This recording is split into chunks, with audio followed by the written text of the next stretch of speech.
Have you ever been in a situation where, in a matter of seconds, the whole world looked at you as if you didn't belong where you were? A normal morning on a first-class flight. A 17-year-old black girl was asked to get up and leave her VIP seat, just because someone thought she didn't deserve to sit there. No noise, no chaos, and just a small sentence, enough to hurt someone's heart in a very familiar, very real way. If it were you, when all eyes turned back, half doubtful, half judging, would you stand up to defend yourself? Or would you stay silent, accepting an injustice you did not cause? Because sometimes we don't have to choose between right and wrong. We have to choose between dignity and security. We have to choose between being silent and being our own voice. Today, try to put yourself in that girl's shoes. If you were you, what would you do? Please join me in this story that has touched the hearts of millions. Like, share, and subscribe to the channel so we can start this journey together. There is a strange kind of silence in the first suite cabin of Skylux Airlines, a silence that is heavy. A silence that is full of secretive looks. A silence that makes you feel like you have something to prove. Aaliyah Brooks knows that feeling better than anyone. The petite 17-year-old, her hair braided at the nape of her neck, was seated in Seat 1A, the most luxurious seat on Skylux Flight SX228 from Denver to Seattle. The seat was nearly a twin-size bed, with its own sliding door, a reading light that adjusted to her breathing, and a thin mattress tucked away as if to promise a peaceful night's sleep. Aaliyah set her backpack beside her feet and opened her small notebook to check some code for her summer internship. The letters scrolling across the screen made her feel less nervous. She always felt safer in the logical world of programming than in the eyes of the outside world. But that peace did not last. A figure stepped into the aisle. High heels stopped beside her chair, followed by a loud, irritated sigh. Little girl. Aaliyah looked up. Before her stood a white woman, about 50, with blonde hair and a classic curl, sharp, possessive eyes. Beside her was a man in his 20s, a towering figure, a proud expression on his face. There was a tone in the woman's voice that made one want to stand up, the absolute insistence that everything had to go her way. "This chair 1A is my son's," she said. "There must be some mistake." "Can the girl stand?" Aaliyah kept her composure. Breathing slowly, "There is no mistake. This is my chair." She frowned, as if Aaliyah had said something offensive. "Sweetheart, you're young. Perhaps you don't understand. This is the most VIP cabin on the airline. She shouldn't be sitting here." Aaliyah bit her lip. She knew this feeling. She had seen it in restaurants, in stores, in advanced placement classes where the only black girl in a room full of white people would always be asked, "Are you sure you're in the right class?" But today, she just wanted a safe flight. "I have a boarding pass." Aaliyah held out the ticket. "Seat 1A, first suite." The woman didn't look at him. She just tilted her head to her son, who had his arms folded behind his back. "Evan, pull the suitcase in. I'll take care of it." Evan half smiled. "I don't think this girl belongs here," he said loud enough for the whole compartment to hear. A few passengers glanced back. Others pretended not to see. In luxury, silence was sometimes more cruel than words. Aaliyah clenched the edge of her hoodie. She wanted to say something sharp, to stand up, to shout that she had a right to be here. But her heart was aching in a familiar way, the weariness of proving her innocence under the questioning eyes of others. Before he could decide, a voice rang out from the front of the cabin. "What's going on here?" The chief flight attendant, Karen Douglas, approached, tall, her hair tied back, her expression stern as if she were looking for fault. "Victoria," the older woman said in a soft, coquettish tone. "Miss Douglas, thank you for coming. There was a slight mistake. Seat 1A belonged to my son, but this little girl sat in it." Karen glanced at Aaliyah, her gaze lingering for less than a second. That second was enough for Aaliyah to see judgment. "Miss," Karen said, "I need to see your ticket again." Aaliyah handed over the ticket. Karen glanced at it and handed it back as if it were worthless. "There might be a system error, but she needs to be moved to economy temporarily so we can check." "I'm not getting off," Aaliyah said, her voice soft but firm. "I have a valid ticket." And she, Aaliyah, pointed at Victoria's trying to take my seat. Karen raised her eyebrows and said in a harsh voice, "You should cooperate if you don't want to be removed from the plane for obstructing the flight." Evan leaned against the chair beside him, arms crossed, smiling faintly. See, you shouldn't argue with adults. Aaliyah took a deep breath. Her heart pounded. Her ears were ringing slightly, though she could still hear the words, which fell as heavily as stones. Part of her wanted to get up and leave it all behind, just to avoid trouble. But another part, the part her father had nurtured with a lifetime of perseverance, whispered, "You deserve to be here." The cabin began to buzz. Several passengers looked up from their champagne glasses. A few phones were raised furtively. In that moment, with the warm, dim cabin light reflecting off her brown skin, with dozens of eyes focused on her, Aaliyah felt a profound loneliness, as if the whole world was waiting for her to make a mistake, so they could conclude they had been right about her all along. Karen took a step forward, her voice low but threatening. "Get up now, girl." Aaliyah looked her straight in the eyes. No fear, no trembling. Just a strange calm, the kind of calm the daughter of someone who had fought prejudice all her life learned early. "I'm not standing, and I'm not leaving my chair." No one in the cabin knew that her father, Damon Brooks, the first black CEO of Skylux Airlines, was just a phone call away. And if that happened, everything that was to come would change forever. It was a strangely quiet morning in Denver. The early morning sunlight streamed through the large windows of the Brooks family home into Aaliyah's bedroom, gently waking her. The room was small, simple but cozy. Not at all like the bedroom of a multi-billion-dollar CEO's daughter. Science posters hung on the walls, books covered the desk, and a small cactus potted in the window corner. A gift from her mother before she died. Aaliyah opened her eyes slowly. She was always like this, unhurried, undisturbed. She liked to clear her mind before she started her day. Today was the day she was leaving for Seattle to attend a summer STEM research program, a program she had competed for, the only spot available to high school students of color. She jumped up, pulled back the curtains, and took a deep breath of the morning air. The road in front of her house was still misty. A pickup truck drove by, the scent of coffee lingering in the driver's cup. Aaliyah smiled. Denver had always felt like a comfortable place to live. Not too fast, not too slow. She began packing. Everything was packed neatly: a pencil case, a notebook full of notes, her mother's old hoodie, the sneakers that had survived countless afternoon jogs around the neighborhood. But most important was the silver necklace her mother had left her. Aaliyah always carried it with her as a source of strength when she felt she wasn't strong enough. As she was zipping up her backpack, there was a knock on the door. "Are you awake?" Her father, Damon Brooks's voice, echoed softly from outside. She opened the door. Damon stood there, in a simple white shirt, still holding a steaming cup of coffee. A tall black man, his face strong, but his eyes gentle. Many people only saw Damon Brooks on television, at press conferences, at shareholder meetings, where he always radiated power and sharpness. But to Aaliyah, he was simply Dad, the man who spent the night by her bedside when she had a fever, the man who tied her hair back on her first day of school, the man who taught her to hold her head up when life tried to push her down. "Are you ready?" Damon asked, his voice hoarse over the sound of his morning coffee. Aaliyah nodded, tugging at the sleeve of her hoodie. "I think so. But Dad, I'm worried."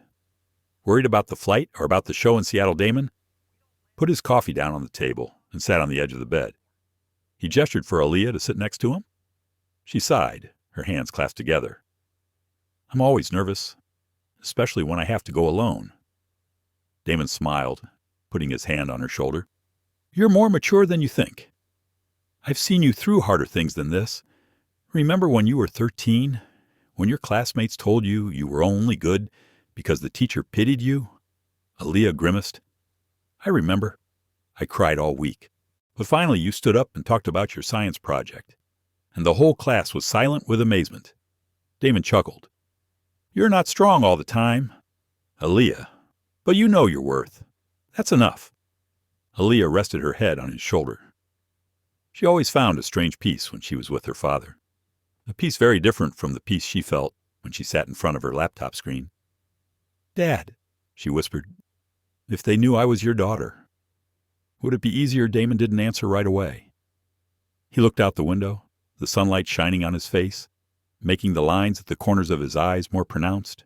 "It might be easier, but you won't know if you got what you wanted or because of me. And you wouldn't like that.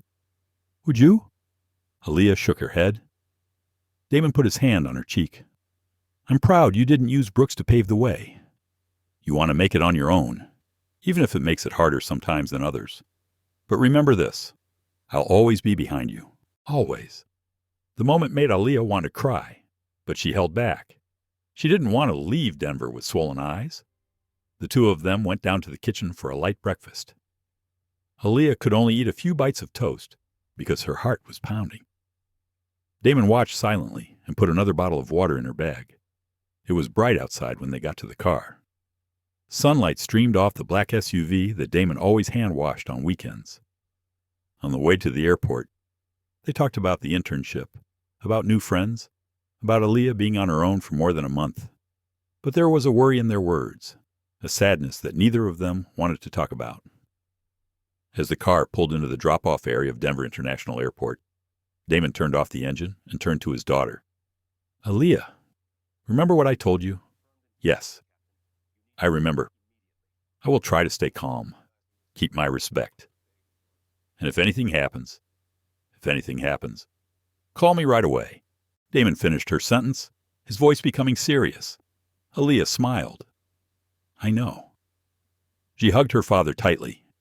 The familiar warmth made her not want to get out of the car. But she had to go. She needed to go, pushing her suitcase through security. Aaliyah turned around one last time. Damon waved, his smile reassuring, as if to say everything would be okay. But there was a worry in his eyes that he couldn't hide, worry that his daughter would again be judged, treated unfairly, seen as an outcast in a world not yet accustomed to having a young black woman occupying positions expected to belong to others. Aaliyah stepped into the screening area. She pulled her hoodie tight and took a deep breath. She reminded herself, just get to Seattle and everything will be better. Just get through this flight. Little did she know that this flight would become the most unforgettable memory of her life. A flight that began with an insult and ended with a twist so unexpected that no one in the cabin that day could have imagined. But back then, Aaliyah was just a neat little girl embarking on her journey, carrying a strong but cautious heart, not knowing that her whole life was about to change. Denver International Airport has a half-busy, half-slow energy in the morning, as if the city is never too rushed but also unwilling to stand still. When Aaliyah dragged her suitcase into the Skylux Airlines check-in area, everything went smoothly. She got her boarding pass, was ushered into the executive lounge, and everything seemed normal. But that normalcy only lasted for the first few minutes. The Skylux lounge is designed like a miniature hotel, with soft beige chairs, soft yellow lights, abstract patterned carpets, and a buffet counter filled with pastries, fruits, and cold cuts. Soft jazz music plays as a welcome for premium class passengers. Aaliyah loved this space. It made her feel like she was one step closer to the future she wanted, a future where she could use her intellect to stand on equal footing with anyone, without the name Brooks that society still whispered about. She found a seat near the window. Sunlight streamed across the light wood floor. Aaliyah opened her laptop and began reviewing her internship materials. Everything was going well until she felt strange eyes. First came a glance from a man in a gray suit. He was drinking a latte, but his eyes never left her, as if assessing whether she really should be there. Then an older couple walked by. The wife looked pointedly at Aaliyah's old backpack and frowned, as if her presence disrupted the otherwise elegant atmosphere of the lounge. Those eyes were familiar to Aaliyah. She had seen them before in places where she was the exception. But today, amid the air conditioning and luxurious yellow lighting, they made her feel sick. She told herself that she should get used to it, that today she just needed to get through this flight, through these eyes, so that tomorrow she could start a new chapter. But the feeling of being scrutinized still made her a little breathless. Just then, a woman's voice spoke up behind her. It was sharp, precise, and had the familiar edge of annoyance that one would expect from someone accustomed to using volume to convey authority. "Why is there a child sitting in this area?" the voice asked. Aaliyah started. She turned, and for the first time that day, her eyes met Victoria Hale's. Victoria was standing a few feet away, slender but strong. The silk scarf around her neck matched her expensive cream suit. She didn't look directly at Aaliyah at first, but instead turned to the waitress standing beside her. "I thought this lounge was closed to unqualified visitors," Victoria continued. This girl looks... She paused, her eyes scanning her from head to toe. Not VIP-like. Aaliyah felt her hands go cold. She closed her laptop, staying calm, trying not to react. The waiter was confused. Mrs. Hale, the young lady has a first suite boarding pass. Perfectly valid. Victoria raised her eyebrows as if she couldn't believe her ears. First suite. This girl. The lounge swayed slightly. A few people pretended to read their newspapers, but their ears were trained on this side. Others glanced at Aaliyah as if waiting for her reaction. Aaliyah took a breath before speaking. Yes, sir. I have a first suite ticket. Her voice was small but clear enough. Victoria tilted her head slightly, then gave a strange smile. A smile that looked friendly, but underneath was a cold arrogance. That's interesting. I've been flying first suite for over 10 years, and I've never seen anyone as young as you sitting there. Aaliyah said nothing. She felt a knot in her stomach. Part of her wanted to get up and leave, but the other part reminded her what she had done wrong.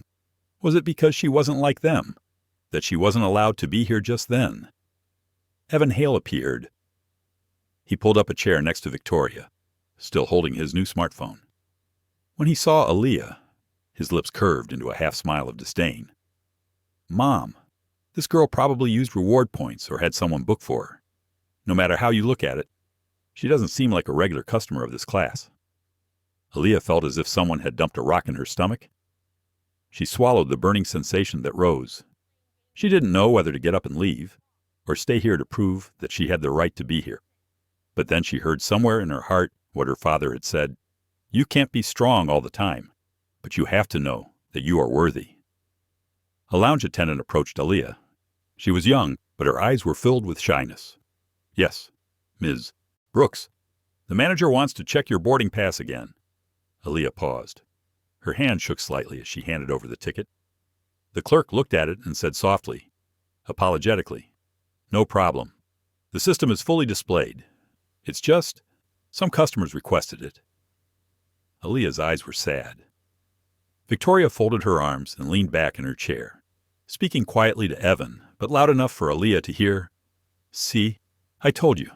This place is losing its standards. Evan laughed. This was going to be an interesting flight.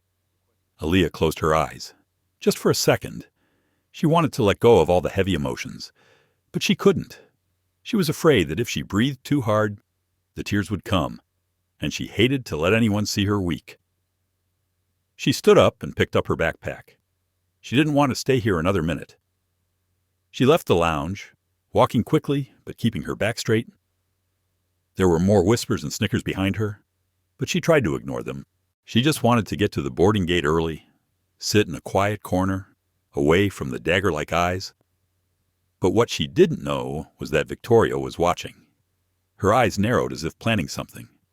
And so was Evan, watching the small black girl leave the lounge with the smile one usually reserved for the fun to come. None of them knew that choosing this place, this month, this flight, would lead to a completely different ending than what they imagined. And even though Aaliyah was trying to avoid trouble, trouble was heading straight for her. Skylux Airlines boarding gate area is always more beautiful and brighter than other airlines. The white lights on the floor reflect off the floor, creating a modern and clean feeling like a hotel lobby. But for Aaliyah Brooks right now, it doesn't feel peaceful at all. She chose a seat far away from the wall, by the window, to avoid attracting attention. From there, she could see the exterior of Skylux SX-228, its silver blue logo and tail reflecting the golden morning light of Denver. It was beautiful, but in Aaliyah's mind, things were not so beautiful. She sat down, hugging her backpack to her chest.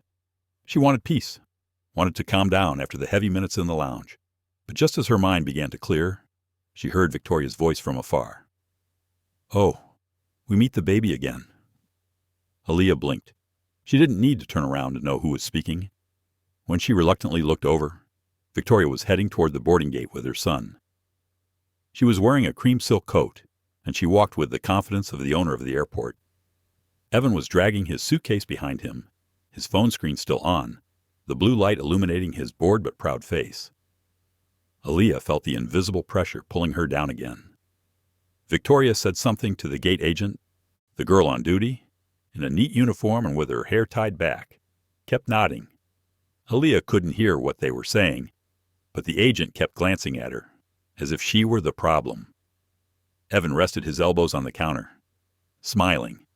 There must be a way. Mom, there's no way you and I could be sitting in the back seat when you've been a Skylux Elite passenger for 8 years. Victoria tilted her head, glancing at Aaliyah, her eyes full of meaning. Let me see.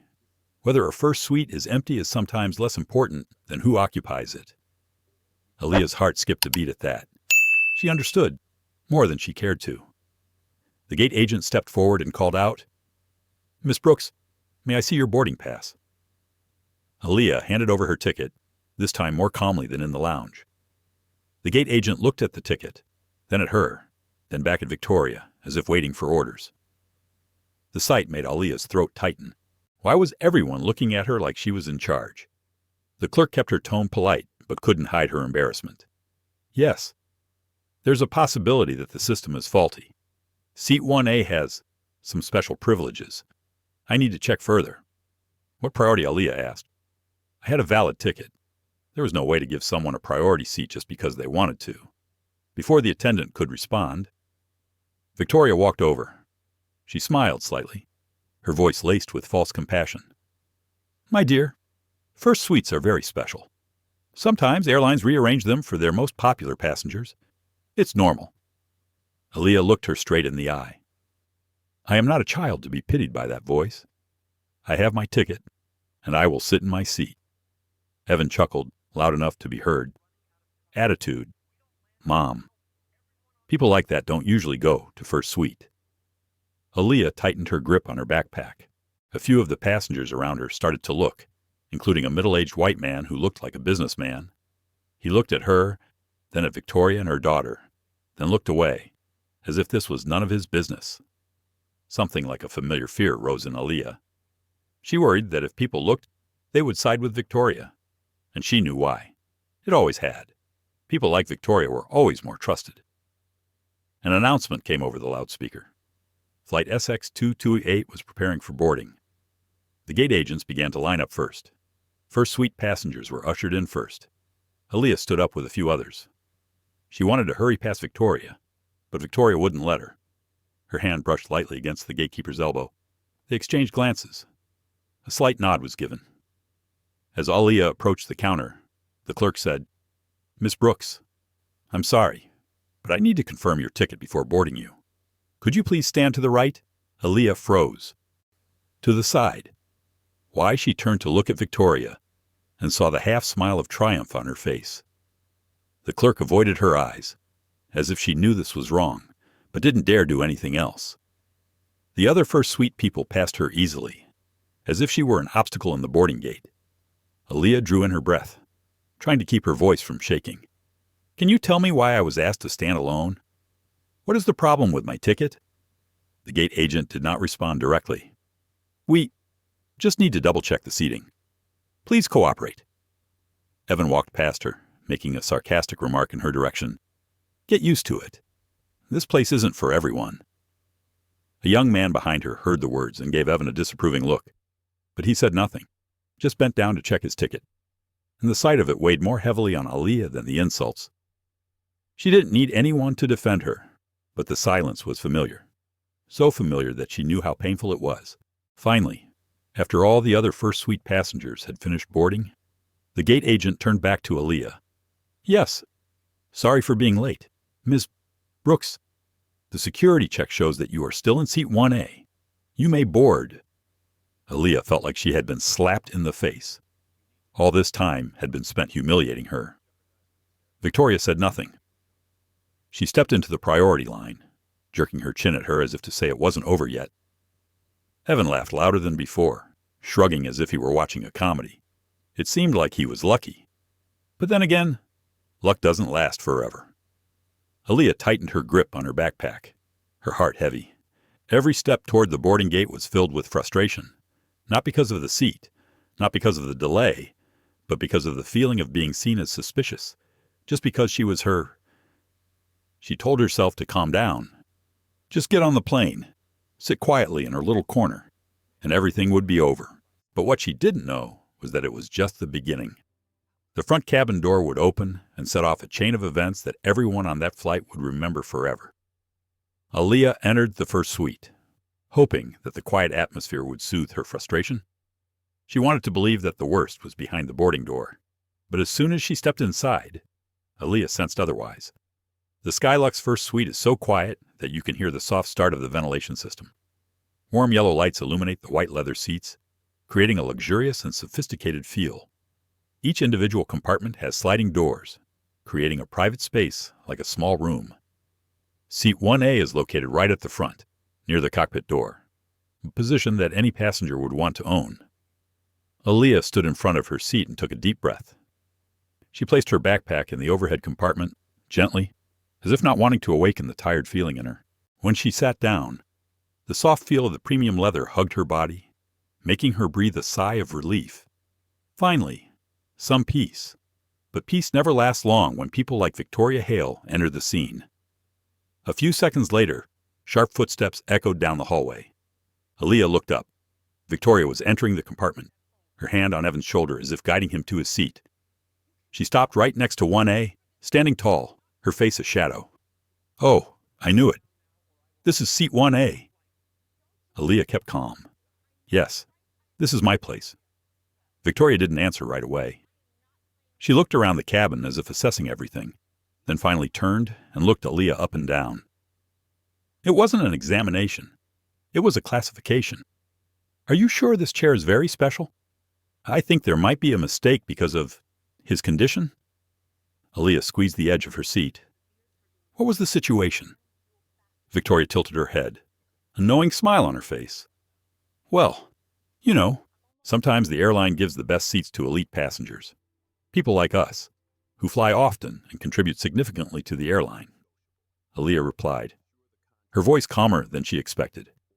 "I don't care who the elite is. I have my ticket. I was on time. There was no mistake." Evan chuckled. "Mom, I think she really believed she deserved that seat." Victoria glanced at her son but did not stop him. Aaliyah looked away, trying to keep her composure. She hoped they would return to their seats, but prejudice never works. Just then, a flight attendant walked in. Andrew Collins, a boyish-faced man with the same arrogant look in his eyes that comes with being right. His navy blue airline suit was tailored to perfection, but it was his eyes that made Aaliyah uneasy. Andrew looked at Victoria and immediately smiled warmly. "Hello, Mrs. Hale. Nice to meet you on the flight today." Victoria gently placed her hand on his arm. "Andrew, I need a little help. I think seat 1A should go to someone more deserving." Aaliyah felt her heart skip a beat. Andrew turned his gaze to her. It was the same look Mark had given her in the lounge, not questioning, but affirming what he was about to do. "Ma'am," Andrew said businesslike, "I need to check your boarding pass. There may be a mistake in the seating assignment." Aaliyah opened her purse and handed him the ticket without saying anything. She wanted to hear him reveal his own bias. Andrew looked at the ticket. His eyes blinked rapidly, as if he didn't believe the words printed on it. But instead of admitting his mistake, he cleared his throat. "Oh, I see. Maybe the system has adjusted. I think you should move to another seat for Mrs. Hale's convenience." Aaliyah tried to keep her voice from breaking. "No, I'm not going anywhere." Andrew blinked, more slowly this time. "What did she say?" I said. "I'm not going anywhere. Here's my ticket. I'm not causing trouble. I'm just sitting in my right seat." A moment of silence fell over the cabin. Evan shook his head as if watching a failed play. Victoria straightened, her eyes showing her discomfort. Andrew took a step forward, his voice turning cold. "Miss Brooks, if you do not cooperate, I reserve the right to remove you from the first suite, and if necessary, from the flight." Aaliyah felt every word pounding in her heart. She didn't panic. She had been through this all her life, and it was the familiarity with injustice that made it hurt more. Victoria took a sip of water from the glass in cabin 2B, her voice low but loud enough for Andrew to hear. "Andrew, such a person. Better get it sorted out. Don't disturb the other passengers." Aaliyah turned. What did she mean by that? Victoria looked straight at her, her eyes cold as marble. "I understand." In that moment, Aaliyah felt everything in the air condense. She clenched her fists. She knew if she reacted too strongly, they would hold on to it as proof that she was the troublemaker. But if she stayed silent, they would take it as consent. Before she could answer, Andrew continued, "You have two choices. Leave your seat now, and we will find you a new one, or force me to tell the captain." The words cut like ice. She was no longer the passenger. She was the problem. Aaliyah took a deep breath. "You can call whoever you want, but I won't move from my chair." Andrew looked at her as if he couldn't believe his ears. "Fine. You chose this." He turned away and headed for the cockpit. Victoria looked at Aaliyah again. "You should learn to respect the order of the world, especially when you are in a space that is not meant for you," Aaliyah replied, her voice low but sharp. "I could tell you that too, but you wouldn't understand."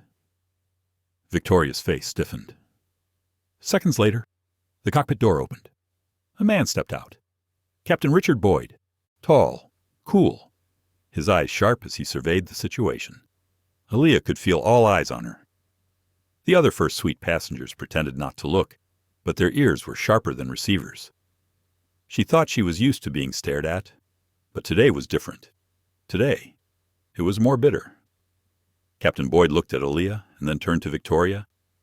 "Mrs. Hale, what happened?" Victoria let out an offended sigh.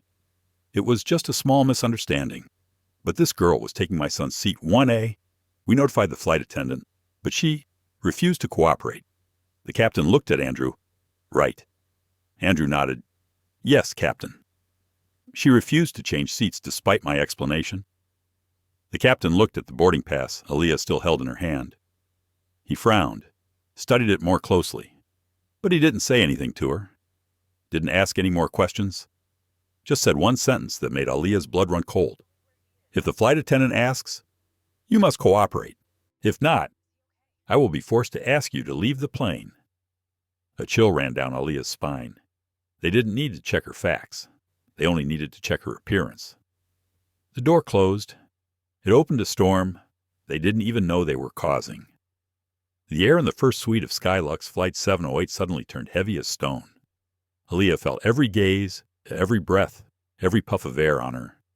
She knew this moment was dangerous, not because she had done anything wrong, but because people had decided to believe the wrong thing in the first place. Captain Richard Boyd stood before her, his face set in a prepared sentence. Andrew stood behind him, his arms crossed, as if ready to push the blame onto Aaliyah at any moment. Victoria and Evan stood off to the side, clearly still considering themselves the center of the drama. Aaliyah took a slow breath. She knew she had to stay calm. She knew that anger would only give them more reason to fight her. "Captain," she said in a soft, even voice, "this is the seat I purchased. My boarding pass is still here. I have done nothing wrong. I am simply sitting in the seat printed on my ticket."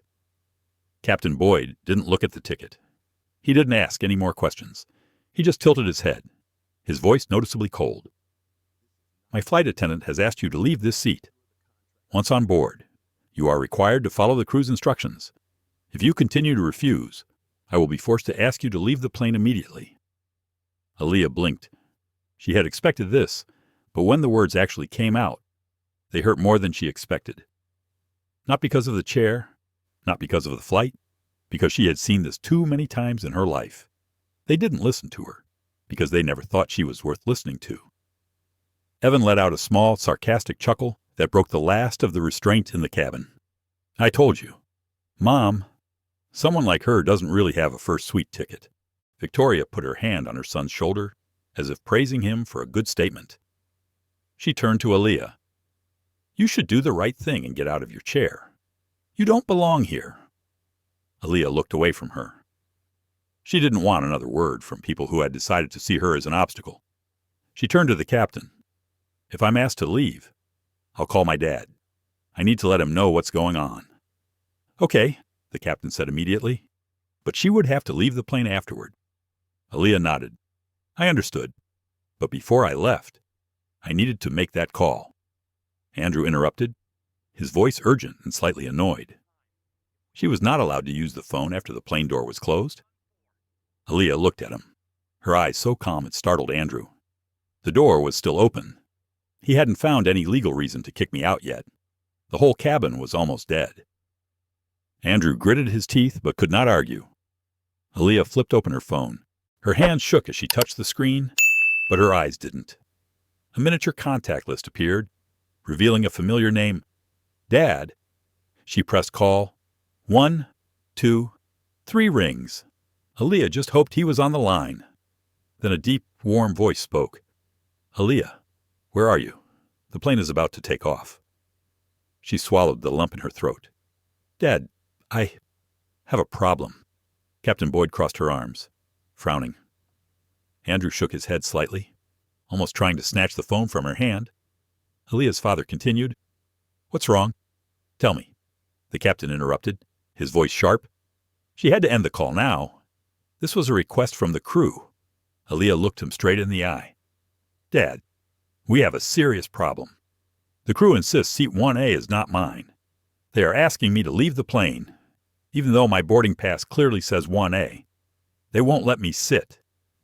There was silence on the other end of the line for a few seconds. It was so heavy that Andrew unconsciously took a step back. Aaliyah continued, They said if I didn't leave my chair, they would call security. I just wanted to let you know. Before I was taken off, the captain lost his patience. Enough. Give me the phone.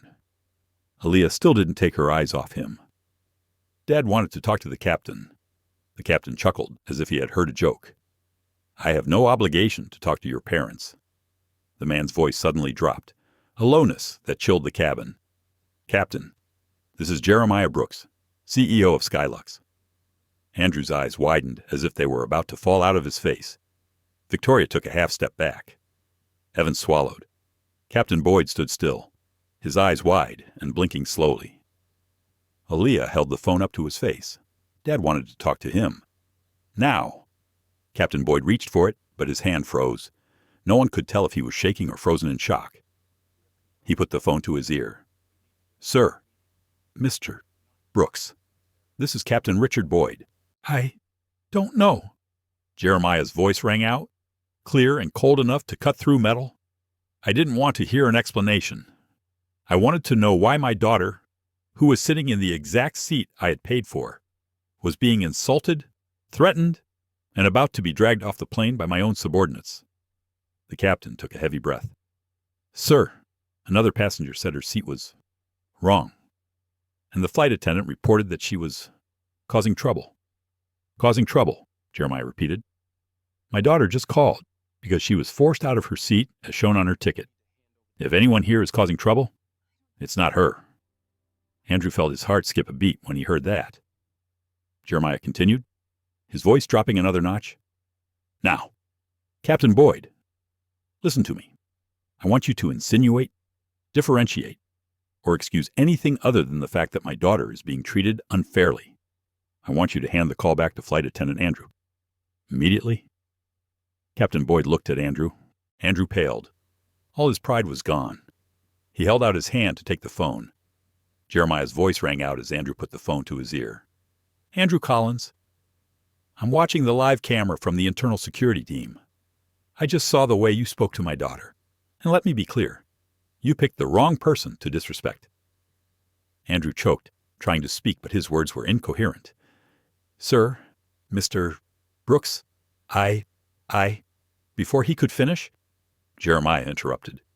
You are suspended immediately. Get off the plane. Hand over your papers to security. Don't say another word. Andrew stiffened. His face turned from white to red to gray. Jeremiah continued, and I want to talk to the captain again. The captain took the phone back. Yes, sir. Jeremiah said something the entire first suite would never forget. Captain Boyd, you also leave the plane immediately. You are suspended from command until the investigation is complete, and you will not touch any of the controls until I personally sign your return to duty order. Captain Boyd's face fell. Aaliyah sat quietly. She wasn't happy. She wasn't gloating, just a familiar sadness creeping into her mind. Jeremiah added, Now give the phone back to Aaliyah. The captain followed like a sleepwalker. Aaliyah put the phone to her ear. Dad, I'm sorry to bother you. You did nothing wrong. Aaliyah. Jeremiah's voice softened, becoming warm. I'm on my way to the command center. Sit tight. This will be handled properly. The call ended. No one said anything. And the first suite was so quiet you could hear Aaliyah's heart beating. It was the moment the entire balance of power of the flight was reversed. And it's just the beginning. In the first suite, the cabin door remained open, but no one dared to move. No one dared to breathe loudly. The air was as still as glass that could shatter at the slightest sound. Andrew stood motionless next to row 1C, his lip quivering slightly. His eyes were on the floor, as if searching for a non-existent escape route. Captain Boyd remained upright, but his uprightness was no longer one of authority, but of someone who had just been sentenced without having yet to comprehend what had happened. Victoria stood still, no smile, no confidence. Her face was tense, her eyes searching for a spot on the ceiling to avoid facing the truth. Evan was the same. He didn't smirk, didn't act cocky like he had a few minutes ago. He looked at Aaliyah, then at his mother, then at Andrew, the flight attendant, as if trying to understand how things had turned so quickly. All because of one call. One unexpected call could change the whole situation. A sound came from the plane door, not loud, not hurried, but clear and authoritative. It was the sound of leather shoes on the metal floor of the stairs leading to the cabin. The door opened wider. 3 men emerged, black suits, small Skylux internal security badges on their lapels.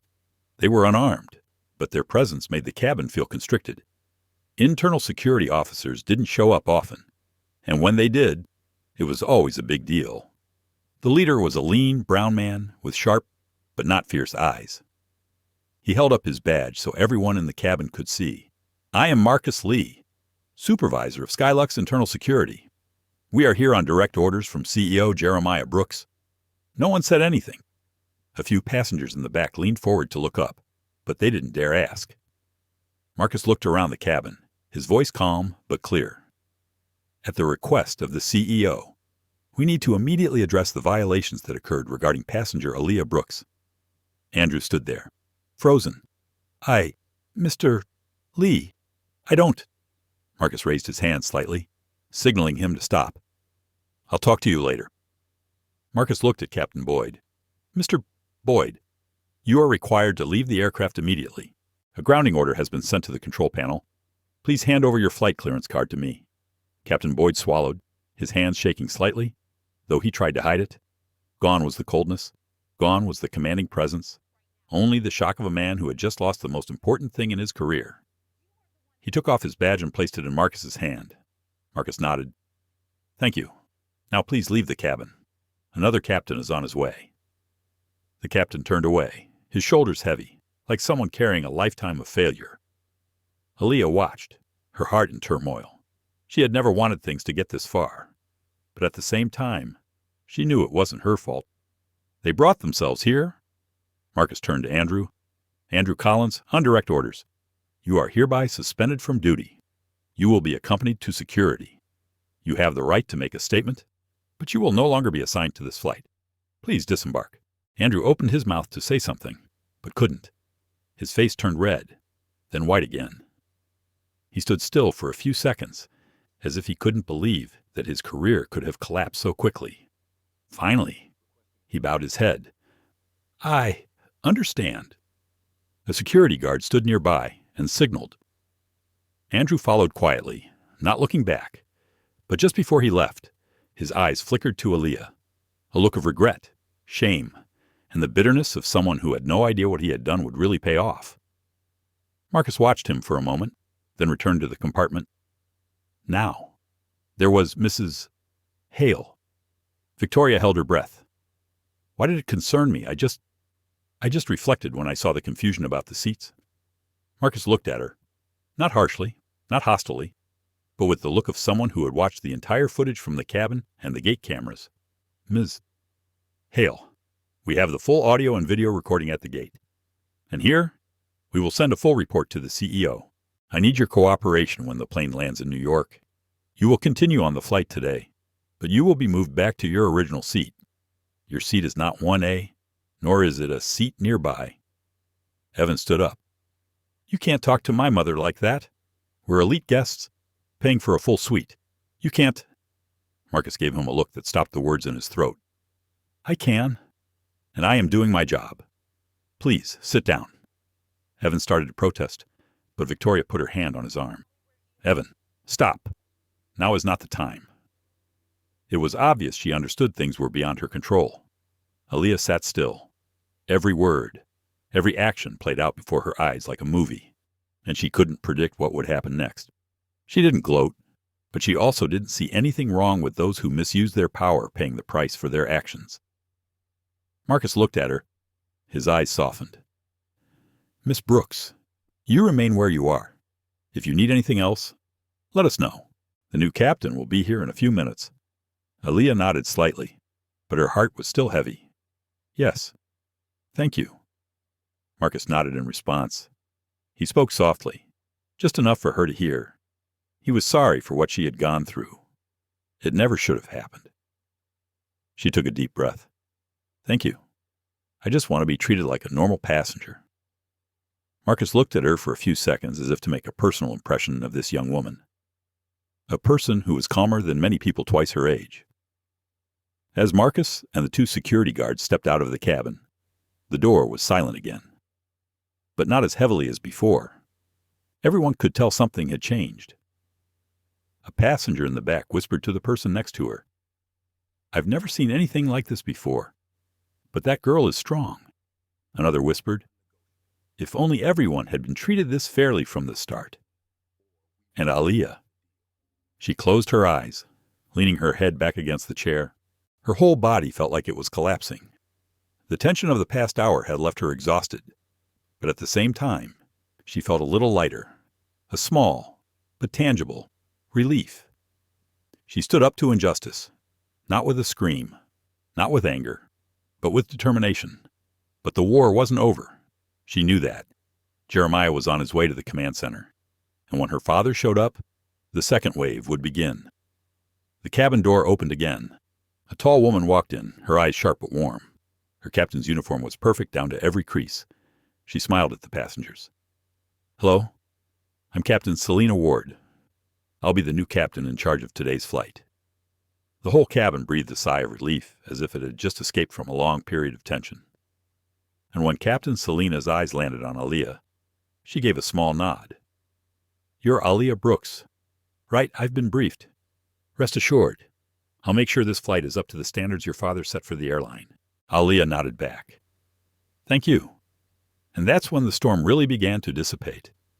But the aftermath was still ahead. In the first suite, the air finally calmed. But it wasn't real calm. It was more like a moment of calm before the next big wave. Aaliyah could feel it. It was as if the sky above Denver wasn't just windy, but some invisible movement was spreading throughout the Skylux system. Captain Selena Ward stood at the front of the cabin, talking quietly with the rest of the flight attendants. Her voice was low and professional, but soft enough to instill confidence. Everyone, calm down. We need 8 minutes to check all the parameters before closing the door. No need to rush. Just do it step by step. The other flight attendants nodded, their faces looking as if they had just been released from a great deal of pressure. One of them, a young flight attendant named Mia, approached Aaliyah and gently placed a bottle of water on the table in front of her. Miss Brooks, if you need anything, just let me know. Aaliyah smiled her thanks, though it was thin and a little tired. Thank you. I'm fine. Mia nodded slightly and then stepped back. Meanwhile, in the row behind her, Victoria Hale sank into her seat, her face showing her pent-up frustration. Evan sat next to her, clutching his phone, but not daring to speak. They no longer acted like they were in authority. Instead, they looked like passengers who just wanted to go unnoticed, at least until takeoff. But this flight won't be easy for them to fade into the shadows. The cabin phone rang, breaking the silence. Captain Selena answered. Ward listened. A second later, she paused slightly. Yes, I'm here. She turned her head to look at Aaliyah, her eyes as if to make sure the little girl was okay. Then she put the phone back to her ear. Yes, sir. I understand. I will take care of it right away. She hung up and walked toward the front of the cabin. Attention First Suite cabins. We have just received notification from Skylux Operations. The flight will not be closed for the time being due to a direct order from CEO Aaliyah Brooks. All crew and passengers are requested to remain seated for approximately 10 minutes. A low murmur arose from the back row. First suite passengers were not used to delays, but today, no one dared to complain loudly. After the announcement, Selena walked over to Aaliyah. "Aaliyah, your dad is on his way to the Denver Airport Operations Center. He asked me to keep an eye on you and make sure you're okay. Just sit tight. If you need anything, just call me." Aaliyah nodded slightly. "Thanks. I'm fine. Just tired." Selena looked at her sympathetically. "You were strong today, Aaliyah." That statement hit harder than any other encouragement, not because it was flowery, but because it was true. Selena turned away. Aaliyah leaned her head back against the chair, letting the emotional weight of the moment slowly fall away. It all seemed to come at once, leaving her no time to breathe. She closed her eyes for a few seconds, trying to regain some sense of balance, but a sound behind her made her open her eyes again. Victoria's voice, small, but every word was bitter.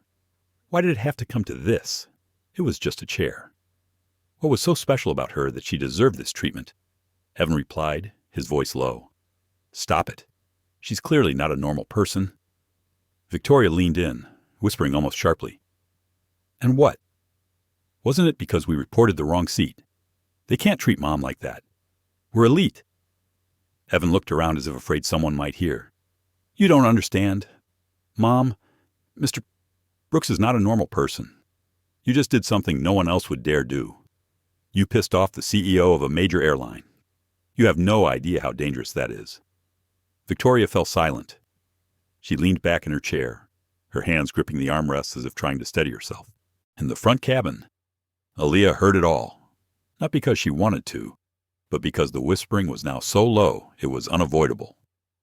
She closed her eyes, the mixed feelings rising inside her again. Part of her wanted to sympathize. Part of her, she was too tired to show kindness to the people who had put her in such a terrible situation. The cabin phone rang again. Selena picked up. "Yes, I'm listening." She stood up straight, her voice stern. "Yes, I will inform you right away." She hung up and stepped up. "Attention First Suite.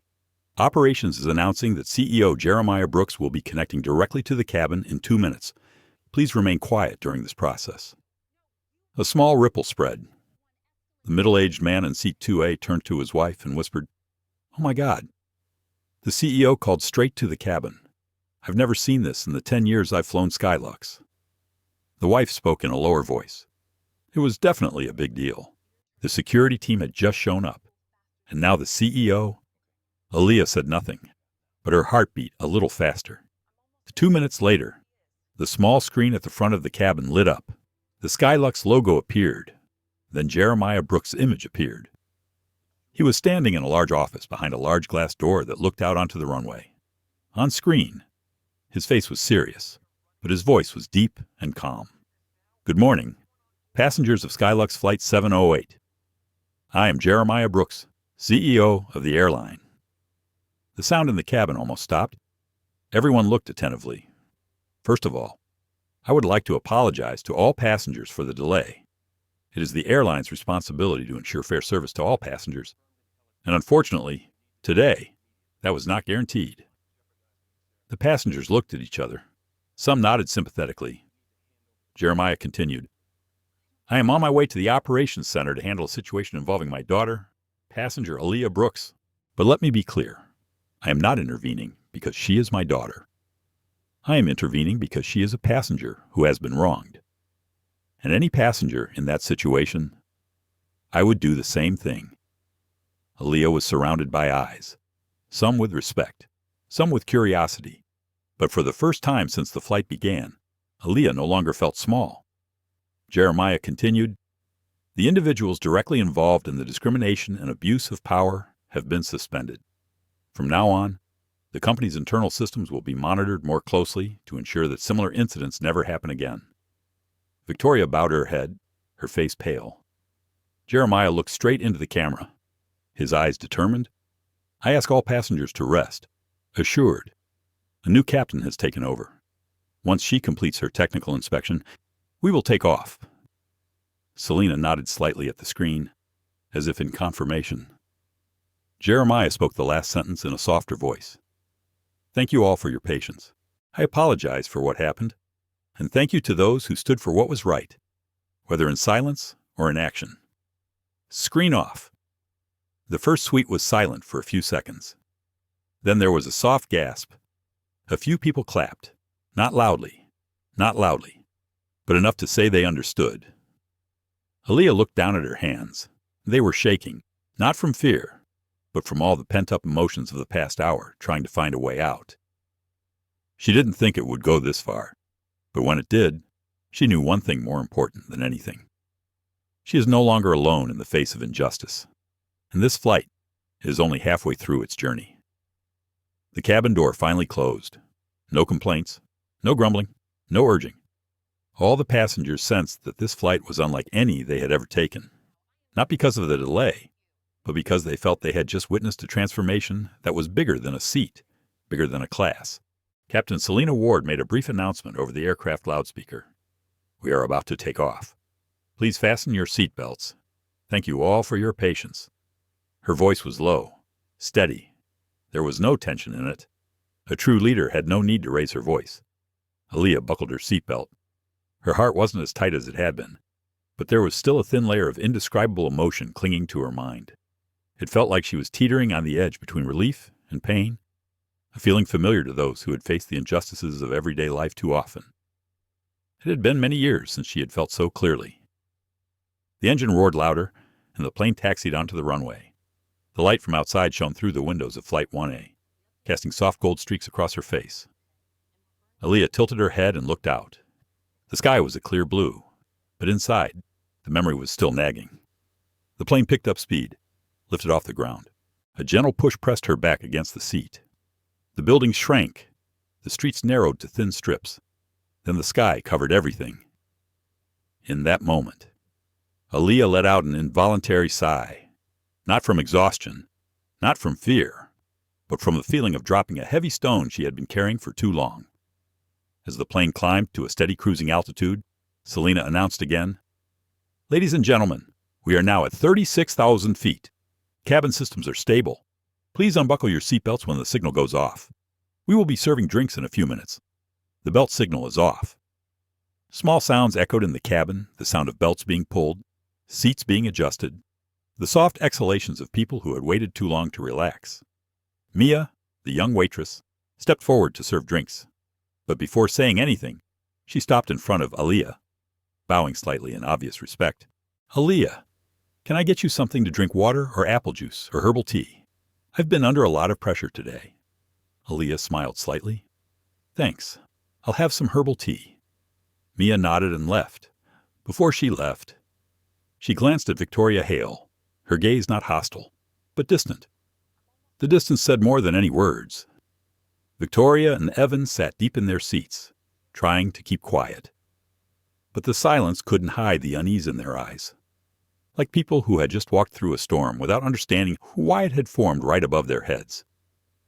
A moment later, when the tea arrived, Aaliyah took a sip. The warmth spread down her neck, easing the knots of tension in her body. She leaned her head back in the chair and looked out the window. Below, the clouds were a soft, white sheet. A sense of peace began to creep in. But then, a small noise beside her made her open her eyes. The male passenger in seat 1B, a middle-aged man in a smart suit, turned his chair slightly to face her. He smiled slightly. Miss Brooks, let me say this. I saw the whole thing happen. You were calmer than a lot of people I've ever met, and I think that's remarkable. Aaliyah jumped slightly in surprise, but she replied softly, Thank you, but I was nervous too. He nodded, as if understanding what she was saying. It was natural for a normal person to be nervous at such a moment, but not everyone could remain as calm as she did. He paused for a second, then said, I have a daughter about your age. If she were in that situation, I'm not sure she would be able to keep her cool. Aaliyah felt a lump rise in her throat. Thank you. It means the world to me. The man nodded and turned his chair around.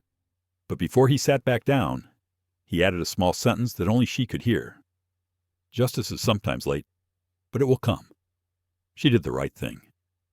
Aaliyah squeezed her teacup. The words stung her eyes, but she didn't let the tears fall. She didn't want to cry. Not now. A moment later, the whispering behind her came again. This time it wasn't tense or angry. It was Victoria's tired sigh. Evan, I didn't think it would be like that. I just wanted the chair. I didn't mean to offend him. Evan clenched his fist. Mom, sometimes you don't need to say it. You just feel it. Victoria tilted her head, as if hearing her child's words for the first time in years. Meanwhile, Aaliyah kept looking out the window. The clouds drifted slowly by. Everything was so quiet now, she could hear her heartbeat. Slower, more even. She remembered her father's words before hanging up. I did nothing wrong. A simple statement. But for a black woman raised in a society that viewed her with suspicion, the affirmation was like a touch that touched the deepest part of her soul, a place she had avoided looking at for years. A small bell rang. Captain Selina opened the microphone. Ladies and gentlemen, I would like to make a small announcement. The control center has just announced that the incident on the flight has been brought to an emergency meeting of the Skylux management. We will receive further instructions upon landing. Thank you for your cooperation. Aaliyah let out a breath. She knew what that meant. This was only the beginning. The rest would be waiting for them below ground. She leaned back in her chair, holding the warm cup of tea. Part of her was worried. Part of her was relieved. Part of her felt hope for the first time in months. From the back seat, Victoria turned to look at Aaliyah for the first time. Not with contempt, not with power, but with something akin to regret. But she didn't know what to say. She opened her mouth, then turned away. Evan, on the other hand, looked at Aaliyah for a long time. There was a mixture of confusion, shame, and something like awakening in his eyes. The first sweet slowly fell into a peaceful silence. But it was not an empty silence. It was the calm after a storm. The kind of silence that made people think about how they treated each other. Aaliyah knew it wasn't over, but at least she didn't feel alone anymore. About 30 minutes after the plane reached a stable altitude, the first suite cabin was immersed in soft yellow light and small, very human sounds. The sound of turning pages of a book, the sound of ice clinking in a glass, the sound of the wind outside the window breathing evenly. All of these blended together to create a strange sense of peace. But behind that peace was still a layer of thick emotions that had not yet dissipated from those who had just gone through an event. Aaliyah sat back in her chair, her eyes half closed, but her mind still rested. The heat from the herbal tea spread across her skin, keeping her grounded in the present. But her memories refused to sleep. They were like patches of light and dark in her mind. Suddenly, a small sob came from behind. The first time was very soft, like the sound of paper rubbing against paper. The second time was louder. Then the third time was a sob that could no longer be hidden. Aaliyah opened her eyes. That's Sophia Hale. The girl who had screamed as she was dragged from seat 1A was now curled up in her first-class seat, her shoulders shaking, beside her. Victoria Hale remained silent, her hands folded in her lap in a pose that seemed composed, but her eyes were red. She looked at her daughter, then back at the space in front of her, as if unsure how to touch her. Evan was different. He sat across the aisle, his forehead in his hands, looking down at his shoes as if blaming himself more than anyone else.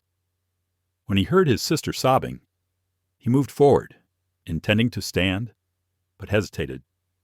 He looked at his mother, not with a look of command, but with a look of inquiry. "What will you do?" But Victoria didn't move. She was like a statue cracking, but trying to stand upright. All her life she had been used to being right, to being on top, to being given priority. She had never been taught how to apologize. And now, for the first time, she needed to do it. But she didn't know where to start. Aaliyah turned back to the window. She didn't want to interfere, didn't want to look, didn't want to listen. She didn't gloat. There wasn't a moment in her life where she wanted to see someone else fall apart. But Sophia's sobs were too clear. Not the petulant cries of someone who had been denied what she wanted, but the cries of someone who felt ashamed before the world. A moment later, A small, breathy voice came from the back seat. "Mom, why are we doing this?" The question was not big, but sharper than any scolding. Victoria blinked. Then she turned to her daughter. "Sophia, Mom, I just want us all to be together. I don't think, and didn't think it would be this big. Didn't think the whole world would see me as a seat snatcher. Didn't think Mom was wrong." Sophia's voice trembled. Not rude, not angry, but painful. A kind of pain that softened the heart. Victoria pursed her lips. For the first time on the flight, her gaze lost its arrogance. She was simply a woman struggling to come to terms with her own mistakes. "Mom, I thought I had the right to demand. I thought, because I flew so much, because I was treated so well, that I forgot I wasn't the only one who mattered." Her voice gradually faded, each word heavy. Aaliyah heard every word clearly, though she continued to stare out the window. Her face showed no reaction, but her heart clenched. Those words, as awkward as they were the first time Victoria had faced the truth. There was a long moment of silence. Then Sophia whispered again. "Mom, I'm so embarrassed." Victoria reached out a trembling hand to touch her child's hand. "Me too," across the aisle. Evan closed his eyes. He took a deep breath, as if he had just heard what he had been waiting for all these years. Aaliyah didn't know whether to feel relieved, or touched or alarmed, but she sensed it clearly. The Hale family's reaction was taking a different direction. Not outright hostility, but dialogue. Weak, but real. A moment later, soft footsteps approached. It was Mia, the young flight attendant. She approached Sophia, bowing slightly. "Miss Hale, would you like some water or a warm towel?" Sophia shook her head, tears rolling down her cheeks, but her voice remained polite. "Thank you. I'm fine." Mia smiled gently and stepped back. As Mia turned away, Sophia glanced hesitantly at Aaliyah. The moment only lasted a few seconds, but it was the first time their eyes had met since the chaos at the plane gate. Sophia looked at Aaliyah, her eyes red. No longer the pride of a pampered girl, only the pain of someone who had just realized she had been part of a mistake. Aaliyah looked back at her. Her eyes were not cold, not contemptuous, not vengeful, just the eyes of someone who knew what it felt like to be judged, and how painful it was to be awakened. Sophia bowed her head quickly. No words of apology, but the regret was all too obvious. Aaliyah let out a small breath. Her heart softened a little. Not complete forgiveness, but at least a small opening for change. At the front of the cabin, Captain Selina stood in the galley talking to two new flight attendants. They were receiving instructions from the control center.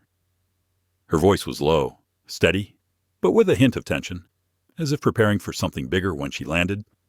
Though she couldn't hear clearly, Aaliyah knew the earth was still churning. She flicked on the entertainment screen, but didn't choose a movie or music. She stared at the blue sky wallpaper for a long moment. Then she touched her knee, as if to calm herself. Since she was little, her father always taught her 3 things.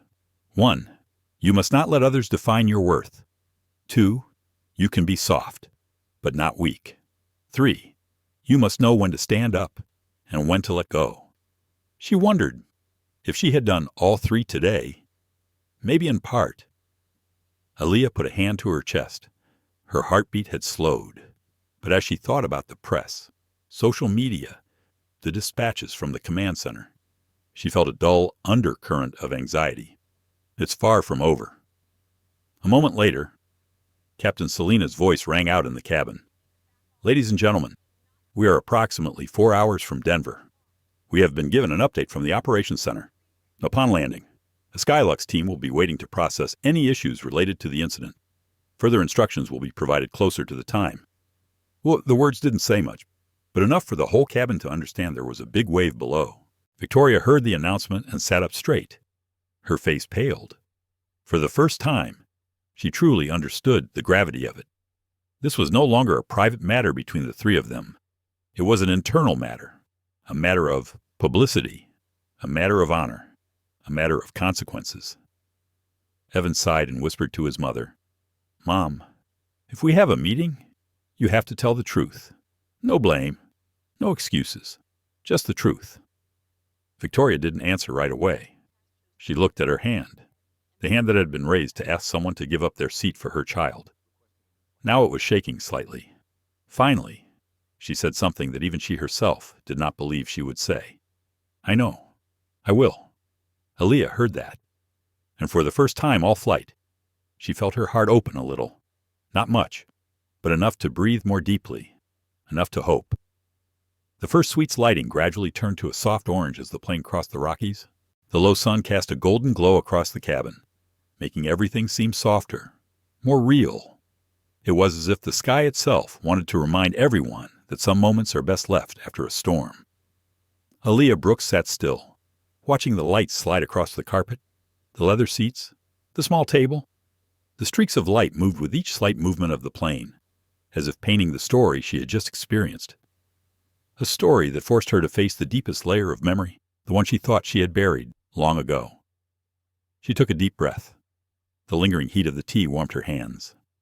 Hours ago, she had been shaking, still helpless. Now, the feeling had eased, but the thoughts had not. Images of flying as a child flashed through her mind. Her mother was still alive then, and it was she who taught her to sit up straight when she was being treated unfairly. "Aaliyah, you don't have to be strong. You just have to refuse to let others define your worth." The words had become a part of her. Today, she had to dig them out, word for word. While she was lost in thought, a slight noise came from the aisle. The man in seat 1B, the one who had complimented her earlier, stood up and walked to the front of the cabin. As he passed her, he paused for half a second and placed his hand on the back of his seat. "Miss Brooks, I just want to say one more thing. If your father saw the way you reacted today, he would be so proud." With that, he nodded and continued walking. Aaliyah smiled slightly, as light as a breeze, but a layer of warmth spread through her heart. Today she had to face looks of hatred, doubt, contempt, so just a kind look was enough to make her want to breathe easier. Behind the cabin, another story is unfolding. Sophia Hale, the young girl who had fought for seat 1A, now sat still as a soft wooden statue, her eyes swollen. She leaned her head against her mother's shoulder, not so much for protection, more as if she were trying to keep herself from breaking again. Victoria sat up straight, like someone under a spotlight. She was used to being in charge, to having priority, to having power. But now she had no power, no command, no demand, no justification. She was left with only the truth, a truth she had to face in front of her own child. It had been a long time since Sophia had snuggled into her mother's shoulder like this. Victoria stopped and placed her hand on her daughter's back. When her palm touched Sophia's soft shirt, she realized her daughter was trembling, very slightly, but it was real. Sophia whispered, "Mom, if everyone at school saw today's video, what would I do?" Victoria opened her mouth, but didn't speak right away. "Sophia, I'm sorry." Sophia was startled. She had never heard that said in such a sincere way. "Really sorry?" Victoria nodded, her eyes slightly red. "I'm sorry I ever made you think I always came first. I was wrong to drag you into something I shouldn't have done. I'm sorry." Her voice choked. Aaliyah heard every word, not because she wanted to eavesdrop, but because the first suite was so quiet. The apology carried weight. She looked straight ahead. No interjection, no comment, but something in her heart changed. Not complete forgiveness, but perhaps recognition. Not everyone has the courage to face their own mistakes. Evan, the older brother sitting across from him, bowed his head and secretly wiped a tear from the corner of his eye. Not out of sadness, but out of relief. A family like theirs, who had maintained a facade of perfection for so many years, was finally willing to let down their mask, even if just a little. A moment later, Captain Selena Ward entered the cabin, holding a small file that had been sent up from the flight deck below. She glanced it over, then approached Aaliyah. "Aaliyah, do you have a minute? I have new instructions from Central Control and from CEO Brooks' office that I want to deliver directly to you." Aaliyah nodded and gently folded the blanket on her lap. Selena opened the document, her voice low but clear. "Jeremiah asked me to convey that he was in a face-to-face meeting with Skylux management and legal. The situation on this flight would likely be included in an airline-wide review Aaliyah listened, softly but intently. Selena continued, "He wanted me to know one thing. None of what happened today was my fault. And no matter how widespread it gets, I don't have to bear it alone." Aaliyah didn't speak right away. A lump rose in her throat. "Thank you, Selena. I know." But hearing Dad say that, it meant a lot. Selena smiled warmly. "You are stronger than you think." Then she stepped back, giving Aaliyah space to feel. As Selena walked away, a small voice rang out. "Miss Brooks." Aaliyah turned. Evan Hale was standing next to her chair, his hands clasped together. He didn't meet her eyes for a moment, as if trying to gather his courage. Aaliyah raised an eyebrow slightly, not defensively, but warily. Evan took a deep breath. I want to say this. I know I can't change what happened, but I'm sorry for not intervening sooner, for letting things get this far. I was wrong." His voice was genuine, unadorned, unaffected, a raw sincerity that was immediately felt. Aaliyah looked at him for a moment. "Thank you.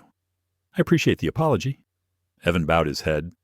"I didn't expect immediate forgiveness, but I wanted to say the right thing, at least once." As he returned to his seat, Sophia watched him, Victoria watched him, and Aaliyah watched him. Their eyes were different, but they had one thing in common. They both realized he had just done the bravest thing he had done so far on the flight. An elderly first suite passenger sitting nearby watched the scene and whispered to his wife. Witnessing moments like this makes one rethink the way one lives. His wife nodded. The sky is sometimes the place where people can see themselves most clearly. The cabin fell silent again. But this time it was not the tense silence of a storm.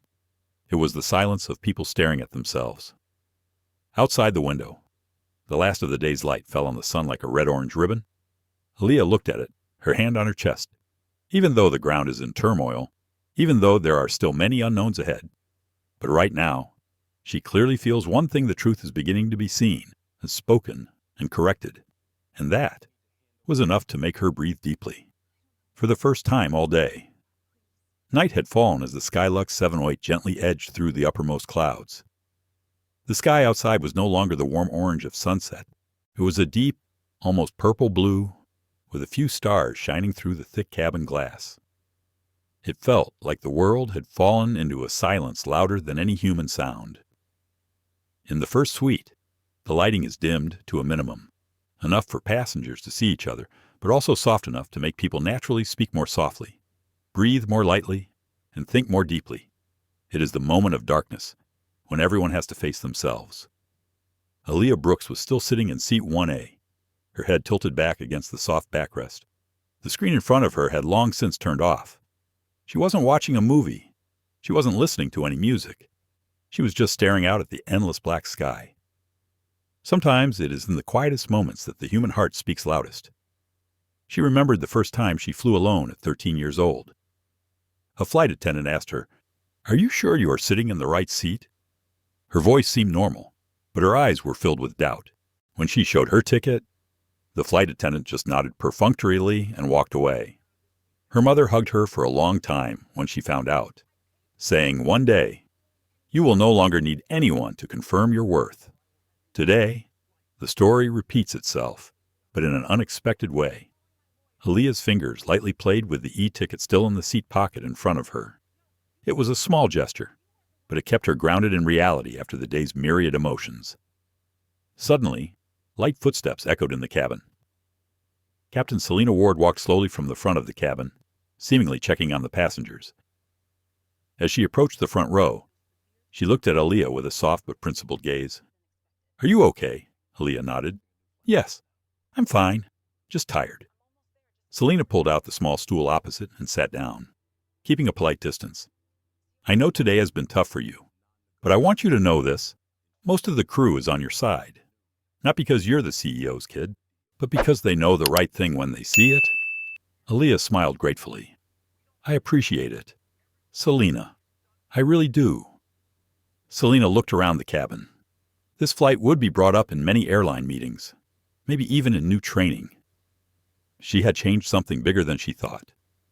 Aaliyah bowed her head, breathing softly. She didn't know if she wanted that. She just wanted to be treated like any other passenger. Selina placed her warm hand on the armrest of the chair, her voice low and respectful. It's something many people fight for their entire lives. I'm just at the beginning of that journey. The words left Aaliyah silent for a moment. They stirred both sadness and determination in her. While the two of them were talking, in the back of the cabin, the Hale family was also having their own moment of truth. Sophia sat curled up, hugging the thin blanket. Her face was less red, but her eyes were still puffy. Victoria leaned her head against the arm of the chair, staring into the darkness before her, like she was seeing herself for the first time in years. Evan touched his mother's arm lightly. Mom, I have something to tell you. Not to blame you, but to make you understand. Victoria turned. Tell me. Evan looked down at his hands. A young boy, but his eyes had the brokenness of an early adult. Mom always taught Sophia and me to be strong, but sometimes your strength became pressure on us. I know you always thought our family should be respected, should be treated well, but today it turned into something else. He took a deep breath. I don't want to grow up to be someone who thinks he's more important than everyone else, and I'm afraid Sophia will learn that. Victoria bowed her head. Her son's words touched a place she hid most. She took a deep breath, as if blowing away a layer of old dust from her heart. I get it. I really get it. Evan, I let it go too far. Sophia pulled the blanket up, her voice as small as the wind. Mom, I just want to make you proud. But today, I feel more ashamed. Victoria put her hand on her daughter's back. Sophia, it's my fault, not yours. The atmosphere in the Hale pews was less tense than before. It wasn't exactly warm, but it was real. And sometimes the truth is the first step to healing. No one in the cabin spoke loudly, but everyone could feel that the silence was no longer the heavy silence of when the plane first took off. It was a silence of thought, of relearning how to be human. After a moment, Aaliyah excused herself to walk for a moment. Selina nodded, letting her walk down the aisle. As she passed Hale's row, Aaliyah felt Sophia's eyes on her. Not hate, not jealousy, not fear, but the silent apology of someone who didn't have the courage to say it out loud. As she passed Evan, he nodded at her. A small nod, but clear, genuine, and unforced. And Victoria, she sat up straight, looking at her as if she wanted to say something, but stopped. Perhaps she understood that a real apology needed time, and now wasn't the time. Aaliyah walked slowly to the small kitchenette at the front. She leaned against the counter and took a deep breath, letting the cool air from the air conditioning soothe her mind. Mia was rearranging the food tray, saw her, and smiled. Would you like anything? Warm tea water? Or just stay still for a moment? Aaliyah smiled. Let me stand with you for a moment. I need to breathe. Mia understood. Just stay here. No one will bother you. Two people standing next to each other. No need to say much. But sometimes, silence between people who understand is more comfortable than 1,000 lines of dialogue. Through the sheer curtain that led to the main cabin, Aaliyah saw the golden light reflecting off the faces of each passenger. A cabin full of people who had just learned their own lessons. She exhaled. She didn't know what was going on down there. The press, public opinion, anything could happen at any moment. Mia replied softly, but I'm not going through this alone anymore. Aaliyah looked at her, smiling clearly for the first time during the flight. When she returned to her seat, the sky outside was still dark, but in her heart, there was a faint light, like a small lamp in the night. Not clear in shape, not clear in path, but enough for her to believe that she could keep going. And on that plane hovering in the dark sky, one by one, without anyone telling anyone, we're facing the truest part of ourselves.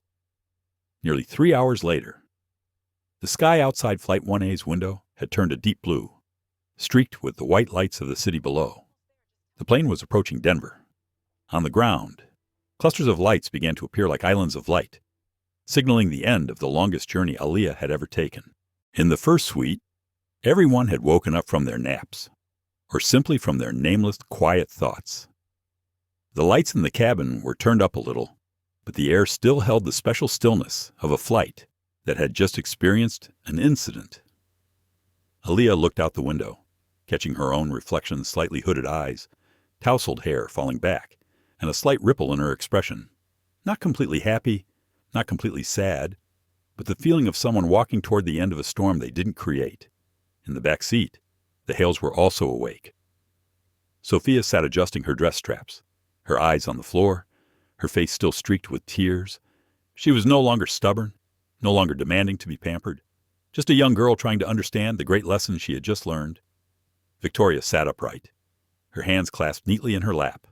She looked smaller, less powerful, and a little lost. But there was no longer any challenge in her eyes, only a worried acceptance. Sophia's older brother, Evan, looked out into the hallway, his expression calmer than it had been in hours. He had been bitter, ashamed, and confused. Now, he seemed to have accepted that the past could not be changed, only the way forward. Captain Selina Ward entered the cabin again. In her hand was the information board she had just received from the control center. She stopped right in front of the front row, her voice low and decisive.